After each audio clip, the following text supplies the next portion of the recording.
Hey everybody, and welcome back to Droobz Vids, and today we're going to be taking a closer look at the Nezuko Nendoroid from Demon Slayer.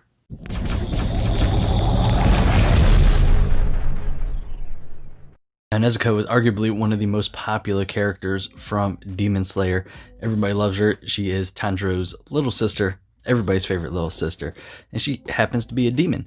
And this box art looks pretty cool. And I heard quite a few things about this Nendoroid in particular, that there was not very many accessories in it. So a few people were actually upset with that. But, you know, we'll go ahead and see how it looks and make that judgment for ourselves. And in the bottom of the box here, we do have our little detailed instruction booklet like we get with all our other Nendoroids. And if I could figure out how to open it, I'll show you some pictures here. And there we go. And of course, there's the English side, so it'll show you basically all the parts you get and how to put things together. And then they also have how to put the backpack there on Tanjiro, so that is very nice. And we'll go ahead and set that to the side in case we need it later on. Let's go ahead and take out the blister pack here. On the inside of the box, there's not really much on the inside, nothing to write home about. So yeah, just kind of plain inside there. So yeah, immediately I could tell what some people were saying about the lack of accessories. We only get one additional faceplate there, but let's go ahead and take a look at some of the stuff you get here. So we got a third blister pack. From the looks of this blister pack here, you get your base and stand for your figure, as well as an extra peg, but it does seem like we get a little fist there, extra arm, and 2 different legs. I believe this does come with an extra torso piece to put her in a dynamic pose. Now, taking a look at the actual figure itself here, this actually does look really nice. And interestingly enough, this is a newer Nendoroid, but they didn't have bubble wrap in here like they do on some other ones.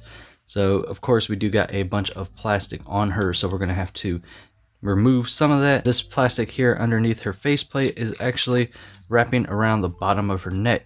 So yeah, we're gonna have to decapitate Nezuko here to remove that. So fans of Nezuko and Tanjiro, please close your eyes for this. And here we go. And of course, when you do this, you want to be careful. Remove certain parts of the actual figure itself. You know, it'll just be a little bit stiff when you first do it, and you don't want to break anything on your brand new figure.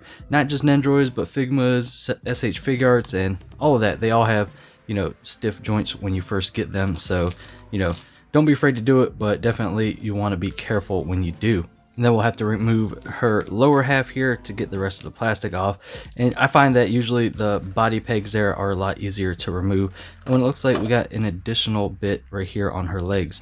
So that was actually, oh, okay. So I see what they did there. As far as this goes, what they did is just basically have a little hole inside of the kimono. And then this slips through here. And then you could attach this to the body. So the dress itself isn't actually attached to anything, and it'll actually move a little bit. So you got a little bit of movement on that. And speaking of movement, let's take a look at some articulation points. As far as that goes, this one doesn't seem like it has a whole lot. So basically the arms here, they move at the shoulder. Not very much, but they move at the shoulder. Hands do indeed rotate.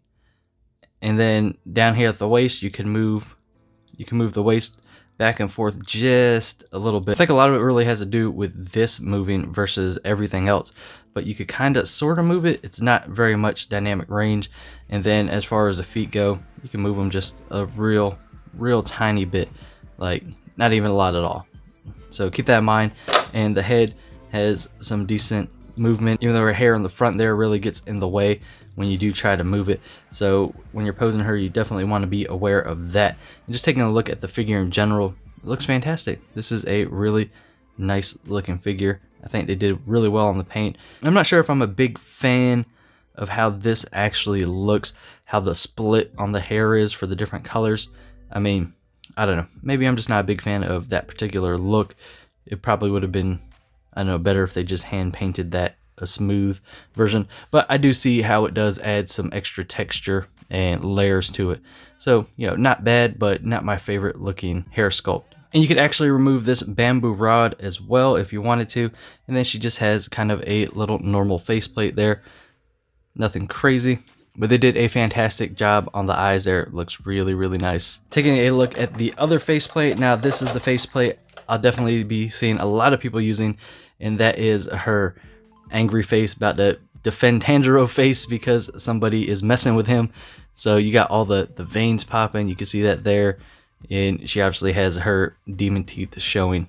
A nice little faceplate there. And then you got these two different leg pieces here. Well, one different leg piece, and this is to kind of have her kneeling down there in that kind of pose. So that's nice to have. And then this other one is actually to change out the bottom of her kimono there, so that way you could get some dynamic movement out of the legs, and then you can add those extra legs that we have in this blister pack right here for it. You'll be able to get some more cool poses out of that if you're trying to set up some action scenes or anything like that with your Nezuko Nendoroid. We do got one more piece inside, and that is the backpack, the crate that she actually resides in. Tanjiro carries her around in, and as you can see there, it looks like she'll actually be able to fit in there maybe. So I'm gonna have to see about that, because I was a little worried if she was gonna be able to fit or not.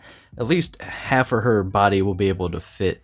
I'm not sure, like her head won't be able to fit because obviously that's too big to get her in there, but her body should be able to fit inside for the most part.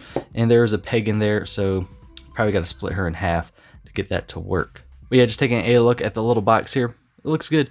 Definitely a nice little box. Now, if you did not have Tanjiro, you know, obviously you can't put this on his back, but you could still remove these straps here, and you could still potentially have this with your Nezuko Nendoroid kind of posed with it.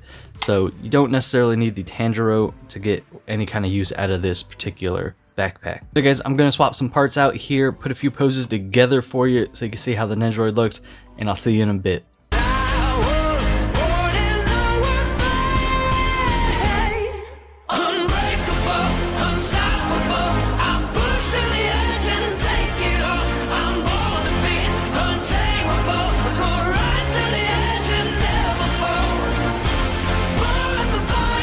There you have it, folks. That was the Nezuko Nendoroid, and I got a few things to say about it. I mean, I feel like I might get some comments back on this, but Nezuko is a fantastic character, don't get me wrong. Everybody loves Nezuko. However, this Nendoroid for me wasn't really that great. I mean, the sculpt looks fantastic. The character itself looks fantastic. Like, if you just kind of have her in a static pose like this, you know, not a problem. But getting her on the stand was an issue because her hair back here is actually so stiff that you gotta kind of try to get the stand in between here, and even still when you have the stand on, it kind of forces her head down just a little bit, and it makes it really hard to pose her. And I must say, this is probably one of the hardest Nendoroids I've had to pose, like just because of that stand issue. So whatever accessories and things like that you put on her, it just becomes really hard to get her posed. And I feel like that's very unfortunate because Nezuko, like I said, is a fantastic character. Just about everybody loves Nezuko's character. And, you know, I was really excited for this particular Nendoroid, and it fell a little bit short for me. And I mean, yeah, she doesn't really have any kind of possessions or anything like that, but there was indeed a lack of accessories. I feel like we probably could have had a third faceplate maybe, and the whole deal with, I mean, I understand that she's in this box, right, on Tanjiro's back, but this probably should have been in Tanjiro's Nendoroid box instead of hers and gave her something else. I don't know what.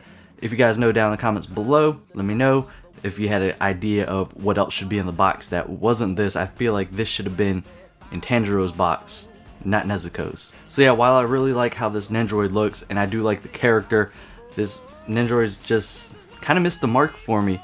I mean, I was really excited for it. Maybe I hyped it up too much for myself, right? It happens sometimes, and maybe I was just expecting a lot more out of it since I do have plenty of Nendoroids and they're all fantastic. This one was just kind of mediocre, a little middle of the road for me, if you will.